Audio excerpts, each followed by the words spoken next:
Right. Hi, everyone. This is a session that in some ways brings together some of the things that we learnt in Term 1, but also introduces a few new and very important ideas. It's a session on contextualization, and we've already talked a little bit about contextualization, but in essence, what we're talking about is this, that we have in contextualization the text, the Bible text, or a particular passage that we might want to preach or teach. And what contextualization says is be aware of the context into which you are preaching or teaching it. So depending on where you go in the world, you may need to adapt your style or method of communication a little bit. So there are different peoples at different times and different places will have different come-froms, different ways of functioning and operating. And therefore, as we bring the text to them, we would want to be able to be aware of that and be able to adapt to different contexts. And it might look different in Southern Africa than it would in India. Remember, we did that exercise about preaching a passage in India or in Europe or in West Africa, etc. So contextualization means perhaps having to adapt language, using different examples, the style in which we communicate. So contextualization does not mean changing the text. That is what some people who hear the word contextualization are sometimes afraid of. But it's not changing the text. It's not about changing the message. It's about changing the way that we communicate it, given due regard for the people that we are communicating it to. And what I would like to do now is to just play you 12 minutes of a video of Tim Keller, who speaks on contextualization. Now, Tim Keller's context is, as I think this picture might show, is New York City. But a lot of what he says, I think, is very, very much applicable and very helpful to us. Now, just one or two disclaimers about the video. What I'm going to do is I'm actually playing you just a clip out of a longer talk. It's actually towards the end of his talk. So what he'll be doing is he'll be referring back to other things he's talked about, which you're now not going to hear. He also refers to a particular handout that we don't have in front of us. So perhaps just listen past that and catch the importance of what it is that he's saying. I'm also very aware that English is hardly anyone's first language in our course, not even mine, and that he sometimes talks pretty fast. But what I will then do is I will try and summarize some of the key points of what he was saying after the video. Okay, so here goes. Contextualization. Kind of an afterthought, and yet not. I think it's a little bit of an addendum to the other five things. In fact, the other things could all be put in a long sentence. Move into the city with an understanding of the gospel, living as a dynamic counterculture, integrating faith and work, and pouring yourself out radically for the good of the entire city. Contextualization. It doesn't really fit into the sentence. But the reason I want to talk about it is because I don't think you can possibly do ministry today without some working model of contextualization. I didn't need it when I got out of seminary 30 years ago, when I started working, because the differences between what was happening on the inside of the church and what was happening on the outside wasn't all that culturally different, but it is now. Let's just tell you a couple things about contextualization and close up and give you time for questions. Right now, it is, I think, kind of infuriating to hear some people say Christians have got to just adapt to the culture, and other people say No, they shouldn't. They should just confront the culture. And I think almost all thoughtful Bible scholars and theologians, all thoughtful people know that contextualization of some kind is inevitable and desirable. The real question is where. Instead of arguing about whether do we adapt to the culture or do we confront the culture, we all know you're supposed to do both. The real point is, where's the bright line? That's the tough thing. Look at the bottom of page, what is it? Number 6. 50? No, is it where it says Jewish society sought power? You see that? No, it's 50. It should say 6, contextualizing. It's 50. Okay. Oh, okay. Go to the place where it says contextualizing the gospel message. Almost done. Sorry about this. It was my fault. I should have grabbed your copy so I could see what your page numbers were. It's kind of dumb of me. There's an amazing spot in 1 Corinthians that to me has sort of opened the door to understanding contextualization. It's the place where Paul says basically this. Here's my paraphrase. It says, he says, Christ crucified, the cross, is weakness to the Jews and foolishness to the Greeks. But to the Jews who are being saved and the Greeks who are being saved, the cross is the power of God and the wisdom of God. Now, what's going on there? It's pretty simple. He's saying Jewish society, Paul recognized that Jewish society actually had a cultural narrative, a dominant cultural narrative. It wasn't wisdom and speculation and philosophy. It was pragmatism. Get things done. How do we do it right? I mean, Judaism, ethics is like this. Theology is like this. Speculation is like, the Greeks were much more philosophical. So he saw these two different cultural narratives. Jews want power, Greeks want wisdom. Each culture was dominated by a hope that Paul's preaching revealed to be an idol, by the cross. Because you see, when you bring the cross and say that our Savior was crucified, this is the Savior of the world crucified, the Jews say, no, no, because we're after power and you're giving me a weak Messiah. And the Greeks are saying, no, we're after wisdom, and you're giving us a foolish Messiah. Obviously, here's somebody who just didn't know how to play, just wasn't wise, didn't know how to play the game. So on the one hand, the cross exposes the idols, and yet, now let me see if I can put it this way. On the other hand, Paul says when the Jews who do get the gospel, see the cross as the completion of their cultural narrative. And when the Greeks get the gospel, they see it as the completion of their cultural narrative. It looks to me like Paul is saying that to the Greeks, I preached Christ as the true wisdom of God. I confronted their idolatry of philosophy and wisdom, yet I showed only in Christ can you get the true wisdom that your heart's been after. Only in Christ can your cultural story have a happy ending. And he does the same thing with the Jews, but he doesn't preach the same way. The cultures are different. He doesn't preach the same way. He both confronts and completes the cultural narratives. That's contextualization. Turn over. Well, no, you may not be turning. Go down where it says, what is contextualization? See that? Contextualization, unfortunately, can be used to mean that one person's interpretation of Scripture is the same as anyone else's. I would like to give you a better definition. Here it is. Contextualization is not giving people what they want, so you're adapting to their culture. Contextualization, rather, is giving God's answers, which they may not want, to the questions they're asking, okay, and in forms that they can comprehend.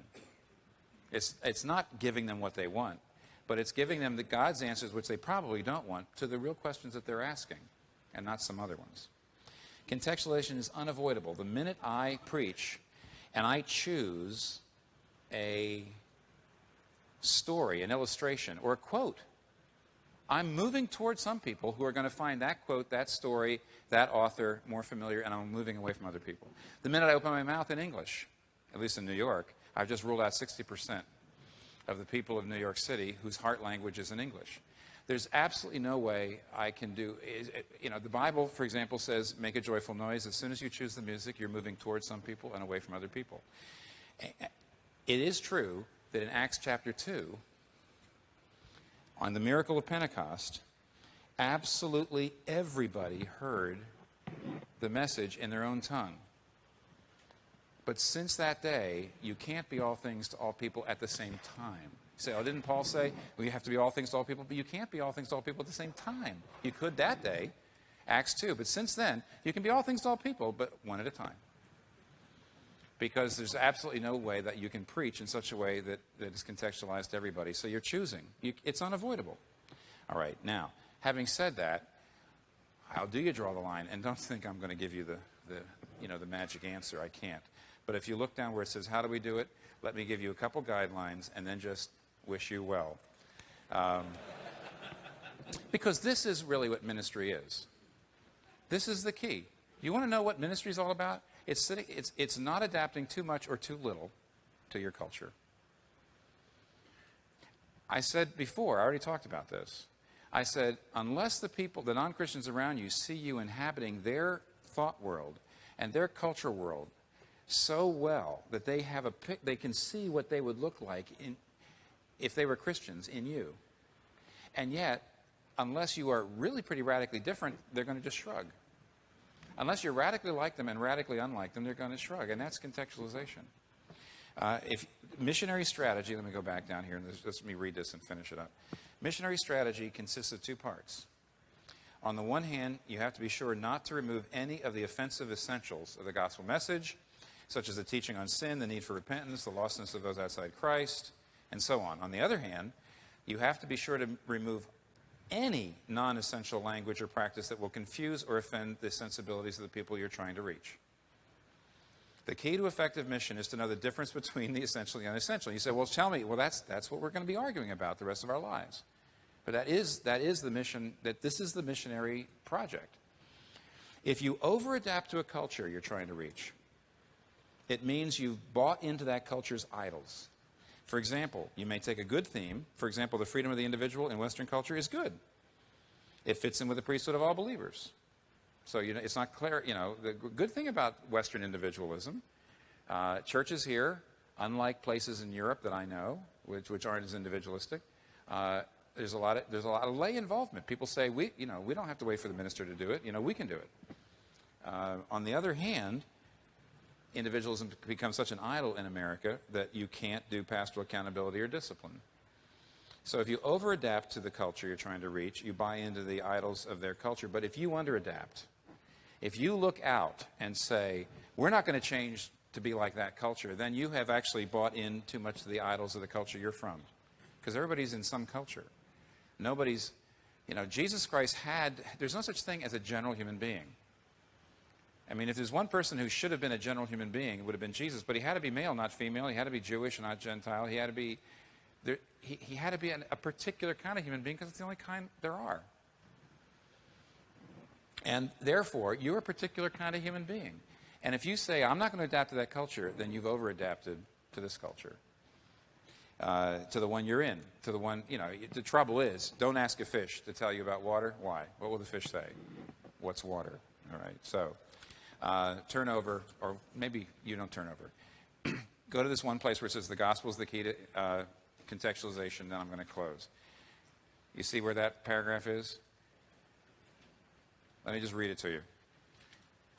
I'm getting near the end. I'm at the end. I'm right at the end. I'm at the edge. Come with me. The gospel is the key to contextualization. Why? Let's just apply this. This is point 2 applied to point 6. Remember that religion leads to either pride if I'm living up to standards, or inferiority if I'm failing to live up to standards. See, religion says, I obey, therefore I'm accepted. So if I'm living up to my standards, I feel proud, but not humble. And if I'm failing my standards, I feel humble, but not proud. But the gospel is, I'm more wicked than I ever dared believe, and I'm more loved and accepted in Jesus Christ than I ever dared hope at the same moment, simultaneously just and sinful. And that creates both an incredible boldness because I can't lose the love I've got, and an incredible humility because I'm really no better than anybody else. In fact, a lot worse than anybody else. I'm only a sinner. I'm only saved by grace. Now, when you have that unique identity that only the gospel gives you, a completely unique motivational structure that brings both pride and humility together, that makes you a contextualizer automatically. Look, if you need the approval of the receiving culture too much, you'll over-adapt, and it shows a lack of gospel confidence. But if you need the trappings of your own culture too much, it shows a lack of gospel humility, and you will also under-adapt. Gospel humility directs you to neither hate tradition or be bound to it. It's proud to imagine other Christians did not find much grace in the past contextualizations, and therefore we do not ignore tradition. Get that? But it's also proud to think that new cultural trends have no grace in them and that former cultures were all the more spiritually pure. Thus, we adapt. The more radically the gospel has gripped your heart, the more you're going to be able to find that bright line. And it's on that line that people's lives will really change. The closer you can get there. Right. I'm hoping that was understandable and very useful. But let me briefly just summarize some of the highlights, because this is really important stuff.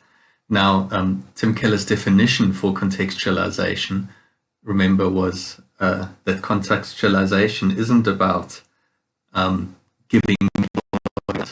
It's actually about giving God's answers, which they may or may not want, to the questions they are asking, and in forms that they can comprehend.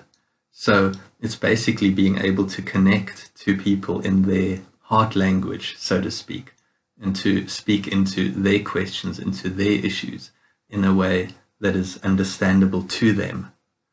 And Tim Keller talked about the gospel both confronting and completing the cultural narratives that that people have. And he used a very interesting passage to illustrate that, and I thought it might be useful just to go through that again. So if you are listening to this as an audio, then grab your Bible at this point, press pause if necessary, and look up 1 Corinthians 1, verses 22 to 25. If you're looking at the video version, you now have this passage in front of you. Okay, so 1 Corinthians 1, verses 22 to 25. As I read that, listen out for two different cultures. And this passage speaks about Jews on the one hand and Greeks on the other hand, two different cultures with two different cultural narratives. So, verse 22, Jews demand signs and Greeks look for wisdom, but we preach Christ crucified, a stumbling block to Jews and foolishness to Gentiles. But to those whom God has called, both Jews and Greeks, Christ the power of God and the wisdom of God. For the foolishness of God is wiser than human wisdom, and the weakness of God is stronger than human strength. So notice there in that passage, there's actually quite a lot in that. So there are two different cultural groups here, the Jews and the Greeks, or I think at one point also referred to as the Gentiles. And notice that they are looking for different things. They have different stories that they tell us themselves in their cultures about what to value and about what is important. And Jews demand signs. They're looking for power. To them, the hero is the one who has power, right? So Jews demand signs, and Greeks look for wisdom. So their hero is the one who is wise. That is what they are after. I've actually, if you on the video version of this, I've just been able to highlight the difference, the two different cultures with different colors here. So I've used a sort of a yellowy orange for Jews and what they are looking for, and the green for Greeks and what they are looking for. Okay, so now notice they are looking for different things, and now along comes the gospel, along comes the story of the cross. Okay, now how does that land, that story, in those two different cultures? Well, the Jews, they're looking for power, right? And now here's this cross, and at first glance, it looks weak, right? I mean, here's a guy without power, so it looks totally like something they're not looking for. It's something that very much challenges their quest for power. And then on the other side, we go to the Greeks, and the Greeks look for wisdom. And now here's the story of the cross, and at first glance, that looks totally foolish to them. You know, here's a guy who clearly didn't know how to play the game, and now he's ended up on the cross. And so again, it's something that jars with their culture. It's something that really challenges their culture in a way. So what the gospel does, in a sense, is that then it confronts or exposes the idols of each particular culture. Okay, the power idol of the Jews, the wisdom idol of the Greeks. But then that's not yet the end of the picture, because now if you take a closer look, if you take a second look at the gospel, what will you find? Well, again, let's go to the Jews first. At first glance, the gospel looks, or the cross looks very weak. But then if you take a closer look, you'll be able to see that the cross is actually the most powerful thing that has happened in human history, in which God basically took human history and the human trajectory and turned it around. He dealt with sin comprehensively and completely and once and for all in that one event. So the cross has huge power. It's a huge display of God's power if you're able to look again and look more closely. And then similarly for the Greeks, at first glance this gospel or this cross looked foolish, but take another look and you'll find that the cross is actually the ultimate display of the wisdom of God, how he sort of pulled this off, that he's able to do justice and mercy at the same time. And so we have this, I think this pretty interesting dynamic, don't we? That on the one hand, we have the cultural narrative of Jews and seeking power and Greeks seeking wisdom. So if you are able to see the video version of this, I'm just summarizing it in another slide. At first, the cross seems weak to the Jews, but and similarly, the cross seems foolish at first to the Greeks. But at second look, the cross is actually the ultimate power of God and the ultimate wisdom of God. So what we have then is we have the examples of two different cultural narratives, Jews and Greeks, but then we also find how the gospel confronts the cultural narrative of each, but then also completes the cultural narrative of each of the groups. I think that, in summary, is what's happening in this passage. So contextualization means both confronting and completing the cultural narrative of the people that we are serving, and with the gospel. So the gospel both confronts and completes the cultural narrative. Tim Keller then also spoke of avoiding two opposite errors. So he says ministry is about not adapting too much or too little to your culture. He talked about being both radically and like and radically unlike the culture that we serve. And so we got to be careful not to over-adapt or to under-adapt to the culture. So if we are over-adapting to the culture, then it's almost like we have bought a little bit too much into the idols of that culture. And whereas if we under-adapt, then it's almost like we've bought a little bit, into our own sort of Christian subculture. And therefore we are under-adapting to the culture. So if we over-adapt to the culture, what that shows is a lack of gospel confidence. Can you see that? It's we're a little bit scared of the offensive bits of the gospel, and so we water it down a little bit, and we just say, look, I'm a Christian, but I want you to like me, and let's all get along. Can you see how that's an over-adaptation, and that we actually lack gospel confidence when we do that? Whereas on the other side, if we under-adapt to the culture, where we're basically saying, well, here's the gospel, the way I've always said it, take it or leave it, And I don't know. And if you guys aren't accepting it, it's obviously not my problem. It's because your hearts are hardened. Why should I try and adapt my style of communication? Can you see if I say that, what's happening is that I lack gospel humility, right? So we have again those two opposite errors to avoid. And then also what Tim Keller said is he actually contrasted religion and the gospel. And he said that religion, he uses religion here in the negative sense. I think we can also use the word in a positive sense, but here he means it in the negative sense. Religion as sort of a works-based attempt to gain the favor of God. So he's contrasting here religion and the gospel. And he's saying that religion leads to either pride or inferiority.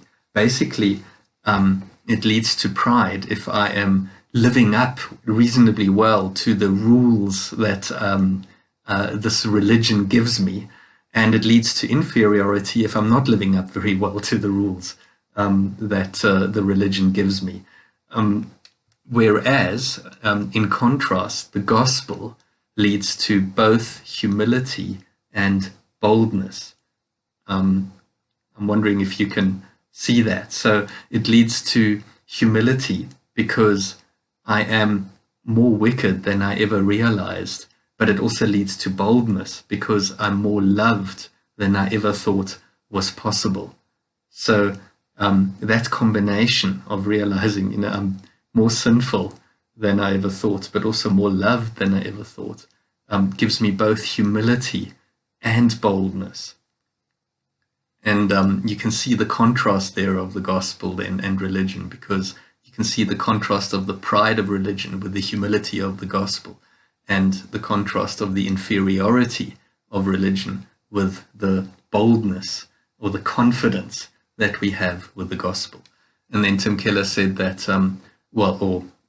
just notice that religion, I'm just always stuck in my performance and the pride or the inferiority that comes with that, that does nothing by way of contextualization. It neither confronts nor completes the culture's narrative. It does nothing of the sort. Whereas, he said, the gospel is the key to contextualization. So if we able to have that unique and unusual combination of humility and boldness that only the gospel can give, that is when we are going to be good contextualizers. So in summary, I think that is what he said. It's very key, I think, to a lot of our engagement. I think you can see that a lot of our preaching, teaching, a lot of our engagement just with people and culture, this is absolutely key. And we'll certainly be touching on more of that in future sessions. So one thing we could ask ourselves is, what are some of our cultural narratives, the cultural narratives of the context in which we find ourselves? Perhaps just pause this recording for a moment and think about what are some of the big cultural stories that we are telling ourselves, some of the stories that we're telling ourselves, about other people, about our history, about our future. So pause for a moment and just think, what do you think are some of the cultural narratives? Here are some of mine, but yours may be different, and that is totally okay. And my list may not be a very, very good list, but here are some of the ones that I would have thought of. There's certainly very much a narrative of economic progress and economic growth, and that sort of progress narrative around. There's a strong narrative of individualism. Okay, it's all about me, my self-actualization, my self-esteem, etc. There are big narratives of social justice or social injustice. The struggle narrative, I think, continues to be a big cultural narrative of our time and place. There are different stories of identity and belonging. Okay, who am I? Who are we? And what does it mean to belong? What do I need to do in order to belong? And what do I belong to? So there's all sorts of narratives like that. As I said, your list may be quite different, but the key question to ask then is how does the gospel both confront and complete these narratives? I'm just going to leave that there for the time being. Again, if you want, just pause and take one or two of the narratives that you have listed and just briefly think about how does the gospel both confront and complete these narratives. Now, that is not an easy question. Okay? I think we need to chew hard on that to work that out. But if we're able to work that out, I think, man, are we speaking contextually? Are we then speaking in a way that is able to really connect with where people are at? So it's worth doing that hard work. And some of the rest of this year is about doing that hard work. That's why I'm just going to leave it at that for now. And what I want to get to now is just an exercise that in many ways wraps up this session and also in many ways connects with a lot of things that we've been talking about in term one. So let me just change screen. Okay, now this is quite a visual exercise. So if you are listening to the audio only recording of this, you really need to have your handout in front of you for this to work. And yeah, I really wish that we could be together for this one, because what I would normally do is I would actually use the wall behind me and give each of you a piece of paper with something written on it and some press stick and asked you to stick it where you felt it belonged on the wall.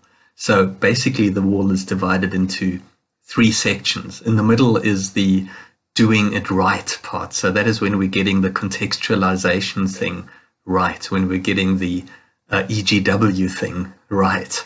And then remember, we can also fall into one of 2 opposite errors. So on the left of the wall is when we under-adapt to the culture, when we adapt too little, when we under-contextualize. And then on the right, we've got over-adapting to the culture, trying to contextualize too much.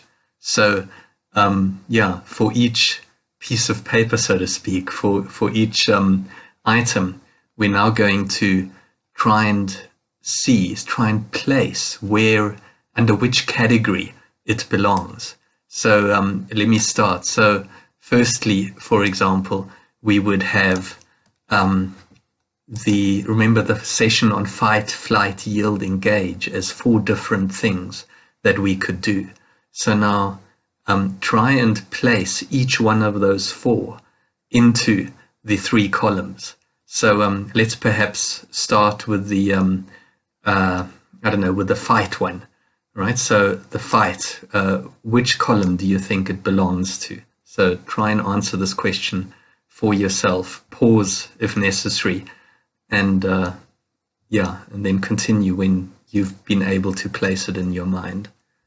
Now, I think probably fight would belong under the under-adapting to the culture. Okay? So I don't really want to deal too much with the culture, and so I fight it. I'm going anti the culture because I am too different from the culture in which I am serving. So I'm fighting it. So try the next one. Try flight. So again, I would put flight also on the left under adaptation to the culture. Okay, so I don't really want to engage. I don't really want to deal with some of the complexities of engaging with the culture. And so I flee, I run away, I do flight.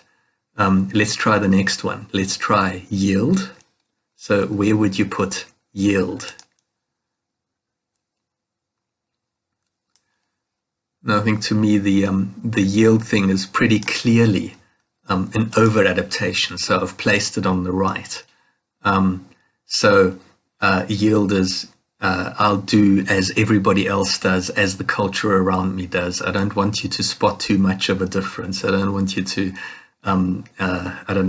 be offended too much by me being a Christian. So I'll just yield. I'll go with the flow. I'm over-adapting. I'm hoping that that is clear. And then lastly, where would you put engage? Okay, so I would say engage very much goes in the center under doing it right. That is when we don't fight or flight on the one side or yield on the other side, but we engage. I have noticed in previous years that some people like to put fight under over-adapting to the culture. So they like to put it on the right. I think the reason why some people do that is when the cultural context that I'm used to is one in which a lot of fighting happens. And so then when I fight, I'm being like the culture. Now, I kind of understand that, why you would put it there. But I think hope I also made it clear why I put it on the left, under the under-adaptation. Okay, I don't want to deal with the culture, so I rather fight it. Good, that was that set of 4. Let me give you the next set of 4. And this, I think, comes very much out of the Tim Keller video that we've just seen. Okay, so I've got here confronting the cultural narrative and completing the cultural narrative. Where would you put confronting the cultural narrative? And where would you put completing the cultural narrative?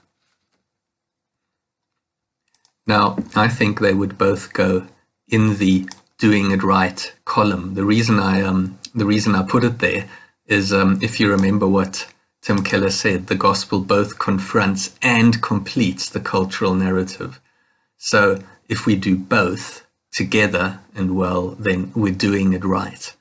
Okay, then I have here absorbing the culture and withdrawing from the culture. Where would you put those two? Where would you put absorbing the culture? Now, I'm hoping it's not too difficult an exercise. I would certainly vote that it goes on the right-hand side, over-adapting. Okay, I'm over-adapting to the culture. I'm being too much like the culture around me. I'm absorbing its values and its ways of working and its ways of thinking. And withdrawing from the culture, I would very much put on the other side under adaptation. It fits a little bit with flight, doesn't it? So rather than engaging the culture, I withdraw from it. I'm under adapting. I'm not making an effort to actually connect meaningfully. Good. Then let me bring us the next set of 4, which are also very much out of that Tim Keller video. So I've got here gospel boldness and gospel humility. Where would you put those two?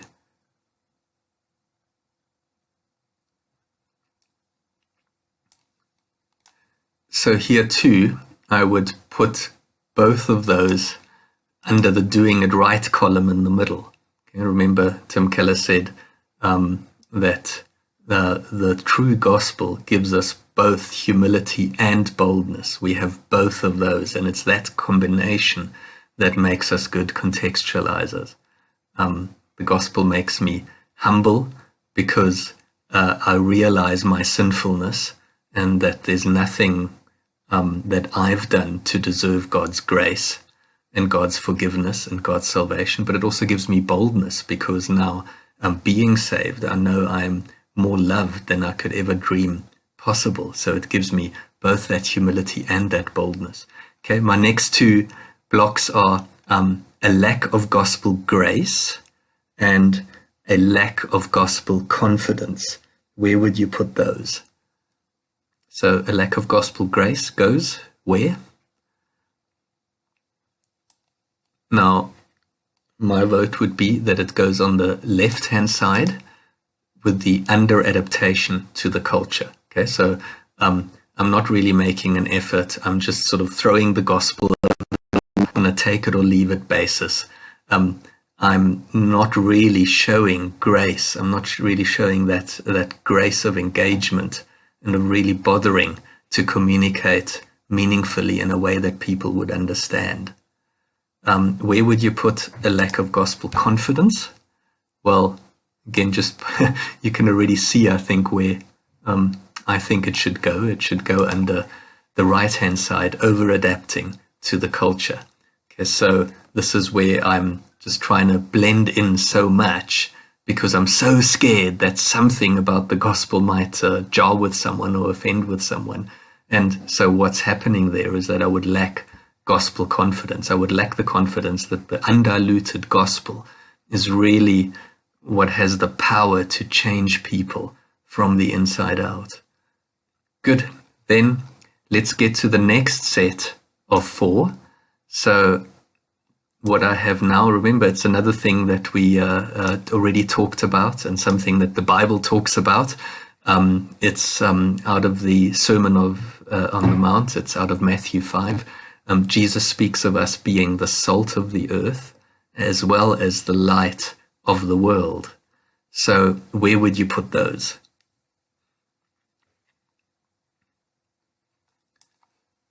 And again, I hope that's not too controversial to put it in the middle. In the middle, when we're doing it right, when we're engaging properly, when we're contextualizing properly, that's when we're salt and that's when we're light. Okay, but then Jesus also speaks about salt that has lost its saltiness, and he speaks about light that is hidden under a bowl. Where would you put those?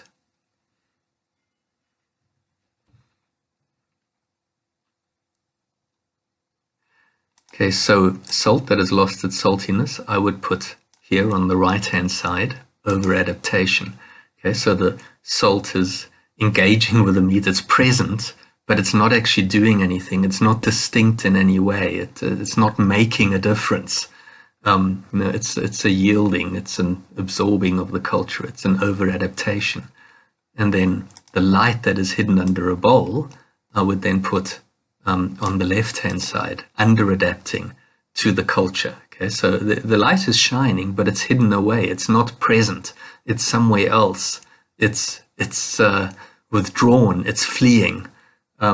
It's an under-adaptation. It's a light that's not actually shining where it should be and in the way that it should be. Good. I have some more. Where would you put the following? So I have here being too separate from the world and being too much like the world, and then on the other hand being in the world and not of the world. Where would those go? Let's start with that one. In the world, not of the world. Again, you can see already just in the sort of in the both and, you know that it's got to go to the middle because the middle tends to be the both and place, both confronting and completing, both boldness and humility. Okay, so when we understand that we are both in the world as well as not of the world, that's when we're getting it right. Okay, what about the next one though? When we're too separate from the world, where would you put that? And I think you can see the pattern emerging here, that would very probably go to the left-hand side. Okay, too separate, like the light that's hidden, like withdrawing or fleeing. So if I only see that I am not of the world, then I become too separate from the world and I under-adapt to the culture. And then similarly, too much like the world would then go into the right-hand column. Okay, so over here, I only get the part that I'm in the world. I'm in the world, I'm in the world. But if I only get that part and forget that I'm also not of the world, well, then I become too much like the world. Then I become an absorber of the culture. Then I over-adapt. Okay, and then lastly, I have 2 more. And let me just bring them to front here.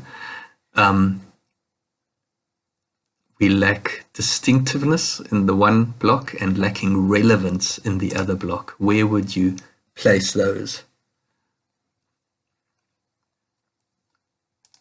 Lacking distinctiveness, I would put on the right. that is, again, an over-adaptation to the culture. I'm adapting so much that there's actually nothing distinctive about me anymore. And then clearly the other one needs to go on the left-hand side, under adaptation. So I just, don't bother trying to connect meaningfully. And so ultimately, I'm totally lacking relevance. I'm not in any way relevantly speaking into where people are at because I am under adapting. So I think here you have it. I'm hoping that this is a sort of a useful summary of not only this session, but a lot of what we've done in term one. This is what we're on about. We want to sort of be in that middle column. We want to be able to stand up straight. We want to avoid leaning or falling over to the one side or the other. But it always helps to also understand or to see what the left and the right looks like, that we know what to avoid and then how to stand up straight. So I think use this as a good summary of EGW and what it is that we're seeking to do.